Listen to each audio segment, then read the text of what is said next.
Hello friends, હું છું કીર્તિકા. અમે ગુજરાતી રેસિપીઝમાં તમારું હાર્દિક સ્વાગત છે. આજે આપણે લીલી ડુંગળીનું એકદમ ટેસ્ટી શાક બનાવીશું, જે માત્ર 5 જ મિનિટમાં બનીને રેડી થઈ જાય છે. તો ચાલો શરૂઆત કરીએ. સૌથી પહેલાં આપણે આ રીતે 250 ગ્રામ જેટલી લીલી ડુંગળી લેવાની છે અને ડુંગળીનું એક ઉપરનું લેયર નીકાળી લેવાનું છે અને તેને નીચેથી પણ થોડુંક કટ કરી લેવાનું અને એકદમ સારી રીતે ધોઈ લેવાની છે. તો ડુંગળી આ રીતે આખી જ વ્યવસ્થિત ધોઈ લેવાની અને પછી તેને કટ કરવાની છે. હવે તેનો જે વ્હાઈટ ભાગ છે તેને આપણે અલગ કટ કરીશું અને જે ગ્રીન ભાગ છે તેને પણ આપણે એકદમ અલગ કટ કરવાનો છે. તો બંને ભાગને આપણે આ રીતે પહેલાં અલગ કરી લેવાના છે, જેથી આપણે ઇઝીલી એને ફટાફટ કટ કરી શકીએ. હવે જે ગ્રીન ભાગ છે તેને પહેલાં કટ કરી લઈએ. તો જો તમે એકવાર આ રીતે મારા જેમ શાક બનાવશો તો તમારું શાક બહુ જ ટેસ્ટી બનશે. તમે પણ આ રીતે ગ્રીન ડુંગળીનું શાક બનાવતા જ હશો, પણ હું જે બનાવું છું તે શાક એકદમ અલગ જ રીતે બનાવું છું. તો તમે એકવાર આ વિડીયોને જોયા પછી જરૂરથી ટ્રાય કરજો, તમને બહુ જ પસંદ આવશે. બધા એક રોટલીની જગ્યાએ 4 રોટલી ખાઈ જશે, ખબર પણ નહીં પડે. તો અહીંયા વાતોમાં મેં અહીંયા લીલી ડુંગળીને કટ કરી છે. વ્હાઈટ ભાગ અલગ છે અને ગ્રીન ભાગ પણ અલગ છે. હવે આપણે શાક બનાવીએ. તો શાક બનાવવા માટે આપણે એક કઢાઈ લઈશું.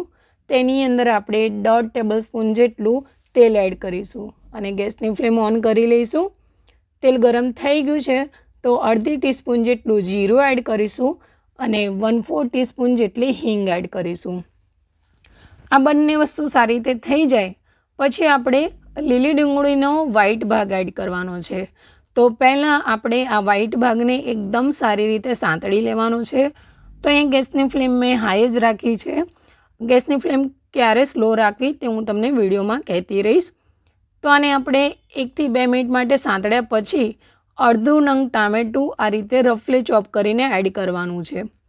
તમે અહીંયા ટામેટાની પ્યુરી પણ એડ કરી શકો છો, પણ આ રીતે ટામેટું એડ કરીએ છીએ તો તેનો લુક પણ સારો આવે છે અને ખાવામાં પણ એકદમ ટેસ્ટી જ લાગે.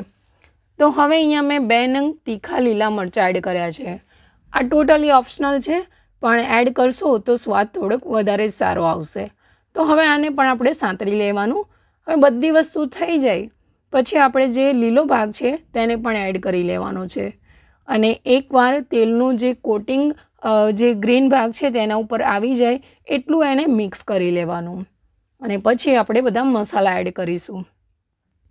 તો આ એક કોટિંગ થઈ ગયું છે.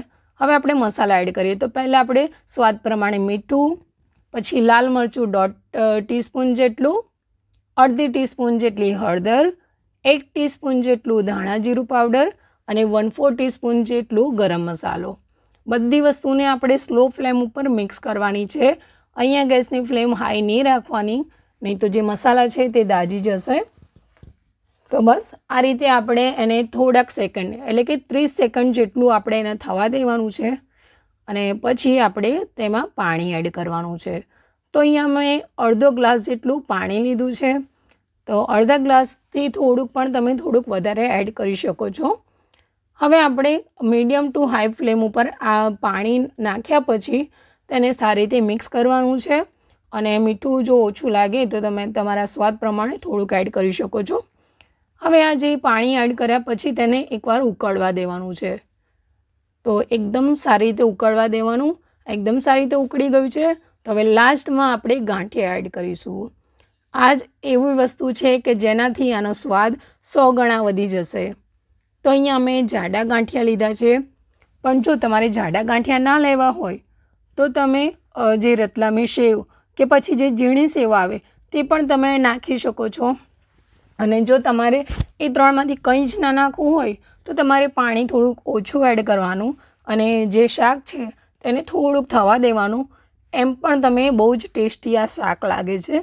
તો જરૂરથી તમે આ રીતે બનાવજો. બહુ સિમ્પલ મસાલામાં એકદમ ટેસ્ટી શાક આપણું બનીને રેડી થાય છે. અને જો એકવાર બધાએ આ રીતે બનાવીને ખાઈ લીધું તો 100% તમે આખો શિયાળો વારાફરતી આ શાક ચોક્કસથી બનાવશો. તો હવે આપણું આ શાક રેડી થઈ ગયેલું છે. તો ગેસની ફ્લેમ આપણે બંધ કરી લઈશું અને આ ગરમા ગરમ શાકને આપણે રોટલી કે પછી રોટલા સાથે સર્વ કરીશું.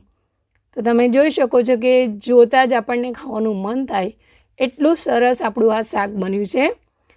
તો ચોક્કસથી કમેન્ટમાં તમે લખજો કે તમને આ શાકની રેસીપી કેવી લાગી. આઈ હોપ તમને આજની આ રેસીપી પસંદ આવી હશે. મારી રેસીપી જો તમને પસંદ આવી હોય તો લાઈક કરો, શેર કરો અને ચેનલને સબસ્ક્રાઈબ